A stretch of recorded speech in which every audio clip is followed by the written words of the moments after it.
జలదంకి మండలం జమ్మలపాలెం గ్రామంలోని సుడా లేఅవుట్ ను Kavali MLA Daggumati Venkata Krishna Reddy, Udayagiri MLA Kakarla Suresh, NUDA chairman Kotamreddy Srinivasula Reddy మంగళవారం పరిశీలించారు. లేఅవుట్ ప్రాంతంలో జరుగుతున్న అభివృద్ధి పనుల్ని ప్రత్యక్షంగా పరిశీలించి వారు అక్కడి పరిస్థితులపై అధికారులతో సమీక్ష నిర్వహించారు. ఈ సందర్భంగా లేఅవుట్ యజమానులు ప్లాట్లు కొనుగోలు చేసిన లబ్ధిదారులు తమ సమస్యల్ని ప్రజాప్రతినిధుల దృష్టికి తీసుకొచ్చారు. ముఖ్యంగా మౌలిక వసతుల కొరత, రోడ్లు, డ్రైనేజీ, భద్రతా సమస్యలు, శుభ్రత నిర్వహణ వంటి అంశాన్ని వారు ప్రస్తావించారు. ప్రజా సమస్యల్ని ఎమ్మెల్యే కావ్య కృష్ణారెడ్డి శ్రద్ధగా విని ప్రతి కుటుంబానికి న్యాయం జరిగేలా చర్యలు తీసుకుంటామని హామీ ఇచ్చారు.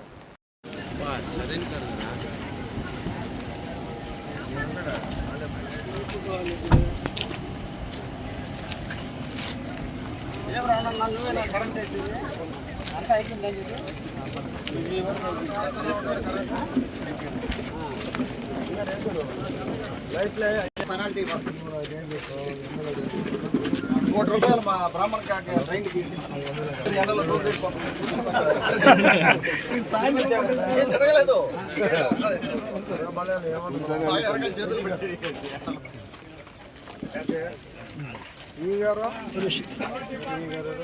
సార్ ప్రకారం 18 crores వచ్చింది సార్. 18 crores sir. 18 crores లో రోడ్లు ఉన్నాయి సార్. 2.1 kilometers రోడ్ చేయాలి సార్. అక్కడ వేరే ఒక D4 పట్టాలు ఇచ్చారని చెప్పి ఒక అతను మన ప్లాట్ ఇచ్చిన దగ్గర ఇల్లీగల్ తొలగించాము. కావలి మున్సిపాలిటీ ఆఫీస్ వాళ్ళు కూడా తొలగించారు.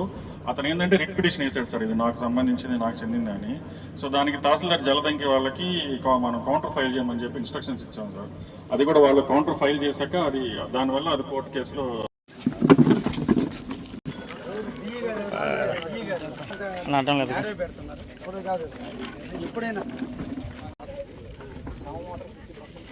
స్టోమ్ వాటర్ ఇంత పెద్ద ఎక్స్టెంట్ మీద వెలాసిటీ మీద rain water 100 years rain water average తీసుకుని రెండు పక్కల షోల్డర్స్ ఏమో ఒకే థిక్నెస్ కదా, రెండు పక్కల షోల్డర్స్ ఒకే థిక్నెస్.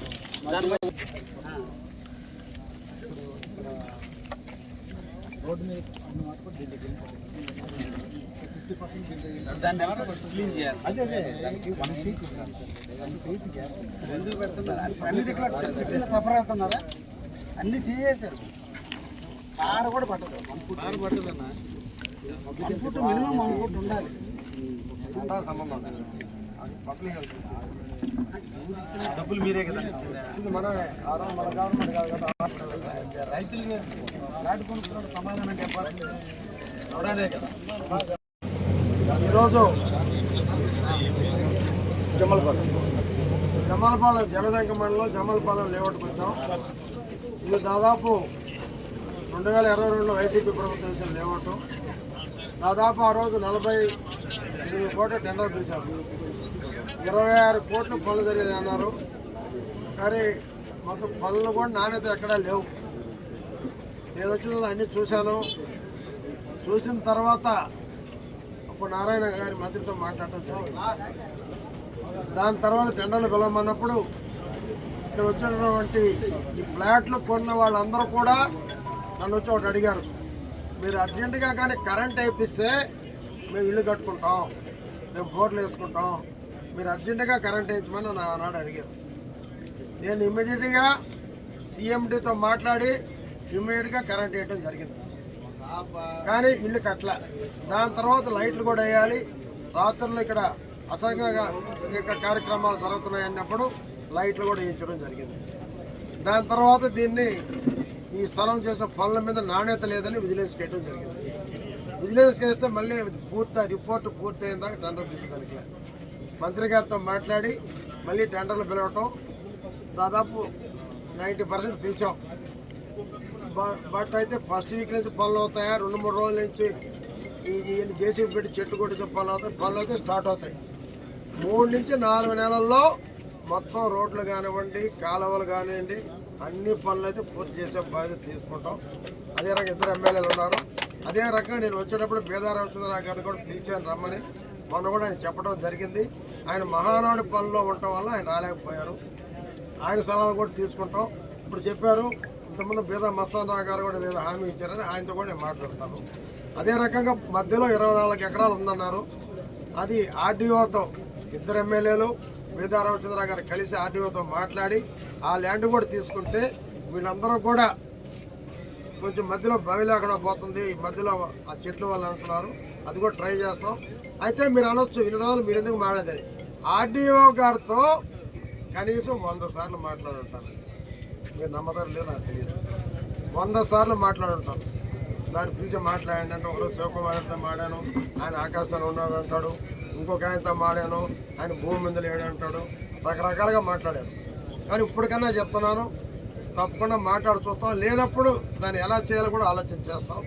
అతి త్వరలో మీకు అన్ని వసతులతో కలిగినటువంటి ఒక లేఅవుట్ ఏర్పాటు చేసి గతంలో కాకుండా రేపటి నుంచి జరిగే పనులు నాణ్యతతో దగ్గరుండి మీరే దగ్గరుండి పనులు చేసుకోండి. ఎవరో కమిటీ వేసుకొని దగ్గరుండి పనులు చేసుకోండి. ఎవరో ఒకరికి వెళ్ళారు మేము కోర్టు పోతాం అంటే దానివల్ల వచ్చేది ఏమి ఉండదు. నేను ఆ రోజే చెప్పాను, ముగ్గురితో ఫోన్లో 3 గంటలు మాడాను. నాకు ఓపిక లేక మీరు మీకంటే బుద్ధి పుట్టాడు బొమ్మని చెప్పాను. ఎందుకంటే పనులు చేస్తున్నాం, కరెంటు జరుగుతుంది మీరు చూస్తున్నారు, లైట్లు వేస్తున్నాం మీరు చూస్తున్నారు. ఇప్పుడు టెండర్లు పిలిచాం, వర్కార్లు డిఈ గారు ఉన్నాయి, వర్కార్లలో వర్కార్లు కూడా ఇచ్చున్నాం, ఇంకా పొరవ ఇస్తున్నాం, ఇంకా 2-3 పనులు రేపు పిలుస్తున్నాం. ఎట్టి పరిస్థితుల్లో 3 నుంచి 4 నెలల్లో కంప్లీట్ చేస్తాం, దాంట్లో డౌటే లేదు. ఇద్దరు ఎమ్మెల్యేల ముందు నేను మాటిస్తున్నాను, వాళ్ళు కూడా ఉన్నారు. మీ పనులు చేయడానికి మేము ప్రయత్నిస్తాం, దాంట్లో ఎటువంటి అనుమానం పెట్టుకోవద్దు. చేస్తాం, చేసి తీరుతాం. అదే రకంగా ఇప్పుడు అడిగారు ముందేదో స్థలం కొంత ఒకటి తగ్గుందని, ఆ రోజు వెంకటకృష్ణ అనే అతనితో మాట ఇస్తానాడు. ఆ స్థలం కూడా తీసుకొని ఇప్పుడే మా ఈ గారు చెప్తున్నాను, ఒక మంచి ఆర్చ్ బ్రహ్మాండమైన ఇప్పుడు ఎన్టీఆర్ లేఅవుట్ పేరు ఎన్టీఆర్ లేఅవుట్ అని రాసి ఒక పెద్ద ఆర్చ్ని ఒక కాస్ట్లీగా బ్రహ్మాండంగా తయారు చేసి దాని ఒక టెండర్ పిలవమని ఇప్పుడే ఆదేశిస్తున్నాను. తప్పకుండా పిలుస్తారు. 3-4 నెలల్లో మీకు అంకితం చేస్తామని కూడా తెలియజేస్తూ, ప్రతి ఒక్కరు కూడా ఇప్పుడే ఇంకోటి అడిగారు, మమ్మల్ని వడ్డీ కట్టమంటున్నారు, కొన్ని మేము కట్టలేకపోయామని. అది మీరు రాతపూర్వకంగా ఇస్తే మాకు 3 నెలలకు ఒకసారి మీటింగ్ జరగదు. రేపు వచ్చే నెల ఫస్ట్ వీక్లో మీటింగ్ ఉంటుంది. ఆ మీటింగ్లో పెట్టి దాన్ని చర్చించి వడ్డీ తగ్గించేదాన్ని కూడా మేము, ఎందుకంటే తప్పు అంటే వాళ్ళు ఫారెస్ట్ కాదనుకుంటా, కాదు, వాళ్ళు డీకేడి పట్టాలు ముందు వాళ్ళకి ఇచ్చున్నాయి. వాళ్ళకి ఏదో పేమెంట్ ముట్టలేదని చెప్పేసి వాళ్ళు అసలు ఒరిజినల్ ఓనర్ ఎవరు అనేది కన్ఫర్మ్ చేసుకోలేక అది దొల్లంకి ఎంఆర్ఓ గారు చేయాలంటది. అంటే వాళ్ళు యాక్చువల్గా చేతులు మారి, ఇప్పుడు నేను అమ్మేసి ఉన్నాను. ఇప్పుడు ప్రజెంట్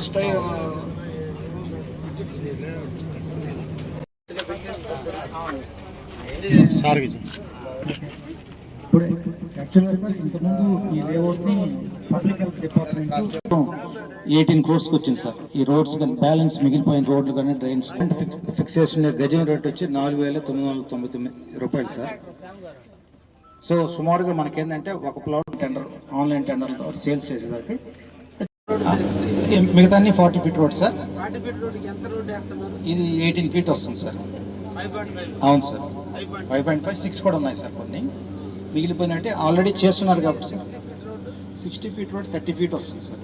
పెద్ద రోడ్ వస్తుంది సార్. అది అక్కడ కొద్దిగా ప్రాబ్లం ఉందండి సార్. ఫారెస్ట్ సార్ 8 meters వేస్తున్నాం సార్.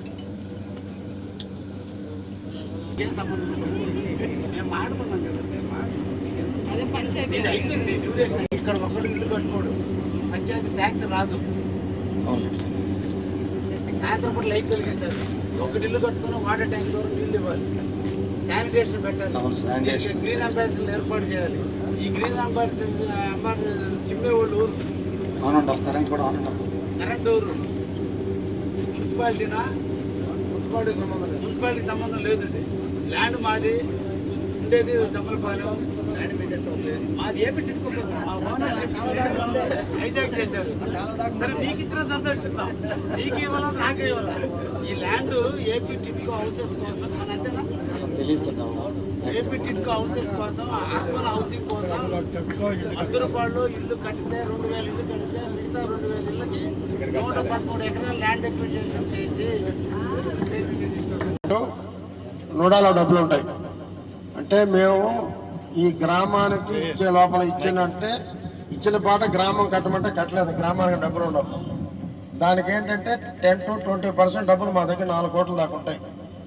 ఈ ఇల్లు కట్టుకొని దాని మీద వేసేటటువంటి ట్యాక్స్ వచ్చేవారు డౌట్ లేదు, మాకు డబ్బులు ఉంటాయి. బట్ అయితే ఇంతకుముందు గవర్నమెంట్ అలా చేయలేదు. ఇప్పుడు పవన్ కళ్యాణ్ వచ్చిన తర్వాత దీనికి అయిన తర్వాత డిప్యూటీ ముఖ్యమంత్రిగా ఏ గ్రామానికి వచ్చే ఆదాయంలో దాంట్లో 35% ఆ గ్రామానికి ఇచ్చేయమన్నాడు.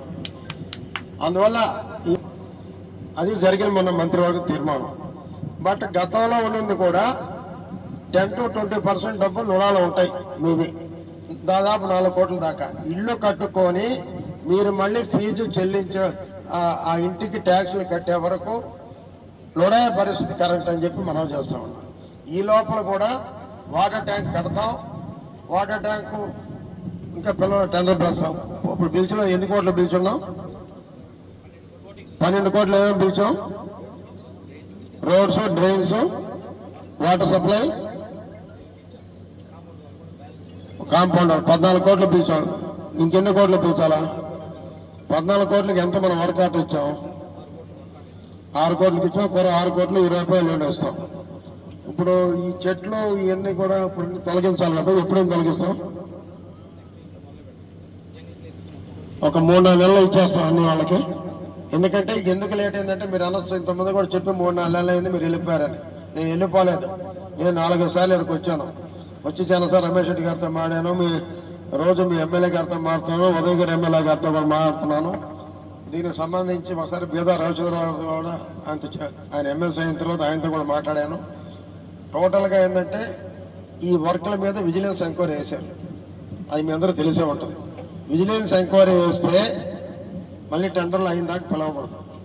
కాకుండా నేనే స్వయంగా వెళ్ళి మంత్రి నారాయణ గారితో మాట్లాడి టెండర్లు ఇమ్మీడియట్గా మొన్న పిలవటం జరిగింది. అదే రకంగా కరెంటు మీకు అసలు కరెంటే లేకుండా చేశారు. ఆ కరెంటు 3 కోట్ల చిల్లర పెట్టి నేనే, ఎవరు దీంట్లో సహకారం లేదు, మా ఇంజనీర్లు చెప్తారు. చైర్మన్ నేనే, పీను నేనే, 2 ఎత్తుకు తిరుపతి పోయా. 60 లక్షలు డిపాజిట్ చేయమన్నాడు. అక్కడ ఉండేది ఎవరండి? అక్కడ తిరుపతిలో దీనికి హెడ్ సిఎండి. 60 మా కాడ డబ్బులు లేనప్పుడు 60 లక్షలు 80 లక్షలు నీకు యాడ్ చేసామంటే ఇంకా డిపాజిట్ చేస్తే ఇల్లు సగం పూర్తయిన తర్వాత ఇస్తాయంట. ఇల్లు సగం పూర్తయితే నా పదవి కాదు కదా, నేను మనిషిగా ఉన్నాను.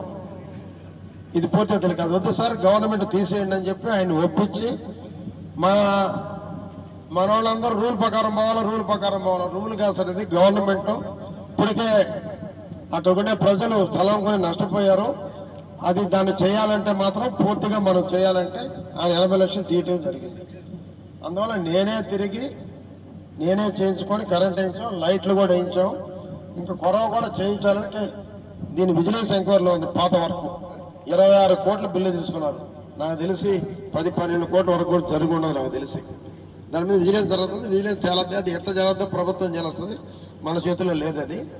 బట్ అయితే 14 కోట్లు 18 కోట్లు కూడా ఇప్పుడు పిలుచున్నాం. అది 2-3 రోజుల్లో జేసీబీలు పెట్టేసి ముందు పిచ్చి చెట్లు కొట్టేస్తారు. ఇవన్నీ అయిన తర్వాత మొదట వారం నుంచి పూర్తి చేసి 3-4 నెలల్లో పనులు అయితే అర్హవుతాయి. అందుకని 2 ఎమ్మెల్యేలు ఇక్కడే పెట్టున్నాం. ఉదయగిరి ఎమ్మెల్యే ఇక్కడే ఉన్నారు, మన సురేష్ గారు, కావలి ఎమ్మెల్యే కావ్యకృష్ణ గారు, బోదా రవిచంద్ర గారు కూడా ఈరోజు రమ్మన్నాను. ఆయన మహానాడు పనులు ఆయన రాలేకపోయాడు. అందుకని ముందు మనకు పనులు కావాలి. ఇక్కడ తప్పకుండా 3-4 నెలలు ఇంకా అవుతాయి. వారానికి ఒకసారి వచ్చి నేను పర్యవేక్షిస్తాను. పనులు లేనప్పుడు నేను వచ్చి పర్యవేక్షించేది ఏంది? కరెంట్ వేసేటప్పుడు 10 సార్లు పోయా. ఎమ్మెల్యే గారు 2 సార్లు భోజనం పెట్టారు, తిన్నా, వచ్చా. మరి 1-3 కోర్టుకు వేశారు. నేను బతిలాడా, పని చేస్తున్నాం కదా మీరు ఎందుకు కోర్టుకు వేశారు అడిగా. నేను కాలికేస్తే మేడకేస్తారు, మేలకేస్తే కాలికేస్తారు, వదిలేసా ఏమైనా చేసుకోండి అని. నేనేం చేశాను చెప్పండి? నేను చేయాల్సిన పనులు చేస్తున్నా, ఎమ్మెల్యే సహకారం తీసుకుంటున్నా, పని చేస్తున్నా. ఇప్పుడు కాంట్రాక్టర్ కూడా వచ్చినాడు, వర్క్ ఆర్డర్లు ఇచ్చాం. కరెంట్ వేసిన ఆయన కూడా ఇక్కడే ఉన్నాడు. మొత్తం కరెంట్ వేయించేసాం. ఇంకా మీ అనుమానాలు ఉంటే అడగండి. 2 ఎమ్మెల్యేలు గారు ఉన్నారు, నేనే ఉన్నాను, మీ సమాధానం చెప్తాం. వచ్చింది దానికే. అయితే మా 719 సేల్ అయినాయి. 719 అమ్మకానికి రెడీగా ఉంది. ఈరోజు జమ్మలపాలెం జనదంక మండలం జమ్మలపాలెం లేఅవుట్కి వచ్చాం. ఇది దాదాపు 2022లో వైసీపీ ప్రభుత్వం వేసిన లేఅవుట్. దాదాపు ఆ రోజు 48 కోట్ల టెండర్ పిలిచారు. 26 కోట్లు పనులు జరిగాయి అన్నారు. కానీ మొత్తం పనులు కూడా నాణ్యత ఎక్కడా లేవు. నేను వచ్చిన అన్నీ చూశాను. చూసిన తర్వాత ఒక నారాయణ గారి మంత్రితో మాట్లాడటం జరిగింది. దాని తర్వాత టెండర్లు పిలవమన్నప్పుడు ఇక్కడ వచ్చినటువంటి ఈ ఫ్లాట్లు కొన్న వాళ్ళందరూ కూడా నన్ను వచ్చి ఒకటి అడిగారు, మీరు అర్జెంటుగా కానీ కరెంట్ వేయిస్తే మేము ఇల్లు కట్టుకుంటాం, మేము బోర్లు వేసుకుంటాం, మీరు అర్జెంటుగా కరెంట్ వేయించమని నా ఆనాడు అడిగారు. నేను ఇమ్మీడియట్గా సీఎండీతో మాట్లాడి ఇమ్మీడియట్గా కరెంట్ వేయడం జరిగింది. కానీ ఇల్లు కట్టలే. దాని తర్వాత లైట్లు కూడా వేయాలి. రాత్రులు ఇక్కడ అసంఘంగా ఇంకా కార్యక్రమాలు జరుగుతున్నాయన్నప్పుడు లైట్లు కూడా వేయించడం జరిగింది. దాని తర్వాత దీన్ని ఈ స్థలం చేసిన పనుల మీద నాణ్యత లేదని విజిలెన్స్కి వేయడం జరిగింది. విజిలెన్స్కి వేస్తే మళ్ళీ రిపోర్ట్ పూర్తయిన దాకా టెండర్ పిలుచుకోనికి మంత్రి గారితో మాట్లాడి మళ్ళీ టెండర్లు పిలవటం దాదాపు 90% పిలిచాం. బట్ అయితే ఫస్ట్ వీక్ నుంచి పనులు అవుతాయా, 2-3 రోజుల నుంచి ఈ జేసీబీ పెట్టి చెట్టు కొట్టించే పనులు అవుతాయి. పనులు అయితే స్టార్ట్ అవుతాయి. 3 నుంచి 4 నెలల్లో మొత్తం రోడ్లు కానివ్వండి, కాలువలు కానివ్వండి, అన్ని పనులు అయితే పూర్తి చేసే బాధ్యత తీసుకుంటాం. అదే రకంగా 2 ఎమ్మెల్యేలు ఉన్నారు. అదే రకంగా నేను వచ్చేటప్పుడు బేదారామచంద్రరావు గారిని కూడా పిలిచాను రమ్మని. మొన్న కూడా ఆయన చెప్పడం జరిగింది. ఆయన మహానాడు పనుల్లో ఉండటం వల్ల ఆయన రాలేకపోయారు. ఆయన సలహాలు కూడా తీసుకుంటాం. ఇప్పుడు చెప్పారు ఇంతకుముందు బీదా మస్తానరావు గారు కూడా ఏదో హామీ ఇచ్చారని ఆయనతో కూడా నేను మాట్లాడతాను. అదే రకంగా మధ్యలో 24 ఎకరాలు ఉందన్నారు. అది ఆర్డీఓతో 2 ఎమ్మెల్యేలు బీదా రామచంద్రరావు గారు కలిసి ఆర్డీఓతో మాట్లాడి ఆ ల్యాండ్ కూడా తీసుకుంటే వీళ్ళందరూ కూడా కొంచెం మధ్యలో బావి లేకుండా పోతుంది, మధ్యలో ఆ చెట్లు వాళ్ళు అంటున్నారు. అది కూడా ట్రై చేస్తాం. అయితే మీరు అనొచ్చు ఇన్ని రోజులు మీరు ఎందుకు మాట్లాడేది. ఆర్డీఓ గారితో కనీసం 100 సార్లు మాట్లాడుంటాను. మీరు నమ్మదారు లేదు నాకు తెలియదు. 100 సార్లు మాట్లాడుంటాను. దాన్ని పిలిచి మాట్లాడండి అంటే ఒకరోజు శివకుమార్తో మాడాను, ఆయన ఆకాశంలో ఉన్నాడు అంటాడు. ఇంకొక ఆయనతో మాడాను, ఆయన భూమి మీద లేడు అంటాడు. రకరకాలుగా మాట్లాడాను. కానీ ఇప్పటికన్నా చెప్తున్నాను, తప్పకుండా మాట్లాడి చూస్తాం. లేనప్పుడు దాన్ని ఎలా చేయాలో కూడా ఆలోచన చేస్తాం. అతి త్వరలో మీకు అన్ని వసతులతో కలిగినటువంటి ఒక లేఅవుట్ ఏర్పాటు చేసి గతంలో కాకుండా రేపటి నుంచి జరిగే పనులు నాణ్యతతో దగ్గరుండి మీరే దగ్గరుండి పనులు చేసుకోండి. ఎవరో కమిటీ వేసుకొని దగ్గరుండి పనులు చేసుకోండి. ఎవరో ఒకరికి వెళ్ళారు మేము కోర్టు పోతాం అంటే దానివల్ల వచ్చేది ఏముండదు. నేను ఆ రోజే చెప్పాను, 3 ఫోన్లో 3 గంటలు మాడాను. నాకు ఓపిక లేక మీరు మీకంటే బుద్ధి పుట్టాడు బొమ్మని చెప్పాను. ఎందుకంటే పనులు చేస్తున్నాం, కరెంటు జరుగుతుంది మీరు చూస్తున్నారు, లైట్లు వేస్తున్నాం మీరు చూస్తున్నారు. ఇప్పుడు టెండర్లు పిలిచాం, వర్కార్డులు డిఈ గారు ఉన్నాయి, వర్కార్డుల్లో వర్కార్డులు కూడా ఇచ్చున్నాం. ఇంకా కొరవ ఇస్తున్నాం. ఇంకా 2-3 పనులు రేపు పిలుస్తున్నాం. ఎట్టి పరిస్థితుల్లో 3 నుంచి 4 నెలల్లో కంప్లీట్ చేస్తాం. దాంట్లో డౌటే లేదు. 2 మంత్రుల ముందు 2 ఎమ్మెల్యేల ముందు నేను మాటిస్తున్నాను. వాళ్ళు కూడా ఉన్నారు. మీ పనులు చేయడానికి మేము ప్రయత్నిస్తాం. దాంట్లో ఎటువంటి అనుమానం పెట్టుకోవద్దు. చేస్తాం, చేసి తీరుతాం. అదే రకంగా ఇప్పుడు అడిగారు ముందేదో స్థలం కొంత ఒకటి తగ్గుందని. ఆ రోజు వెంకటకృష్ణ అనే అతనితో మాట ఇస్తానాడు. ఆ స్థలం కూడా తీసుకొని ఇప్పుడే మా ఈ గారు చెప్తున్నాను, ఒక మంచి ఆర్చ్ బ్రహ్మాండమైన ఎన్టీఆర్ ఇప్పుడు ఎన్టీఆర్ లేఅవుట్ పేరు ఎన్టీఆర్ లేఅవుట్ అని రాసి ఒక పెద్ద ఆర్చ్ని ఒక కాస్ట్లీగా బ్రహ్మాండంగా తయారు చేసి దాని టెండర్ పిలవమని ఇప్పుడే ఆదేశిస్తున్నాను. తప్పకుండా పిలుస్తారు. 3-4 నెలల్లో మీకు అంకితం చేస్తామని కూడా తెలియజేస్తూ ప్రతి ఒక్కరు కూడా ఇప్పుడు ఇంకోటి అడిగారు, మమ్మల్ని వడ్డీ కట్టమంటున్నారు, కొన్ని మేము కట్టలేకపోయామని. అది మీరు రాతపూర్వకంగా ఇస్తే మాకు 3 నెలలకు ఒకసారి మీటింగ్ జరగద్దు. రేపు వచ్చే నెల ఫస్ట్ వీక్లో మీటింగ్ ఉంటుంది. ఆ మీటింగ్లో పెట్టి దాన్ని చర్చించి వడ్డీ తగ్గించేదాన్ని కూడా మీరు, ఎందుకంటే తప్పు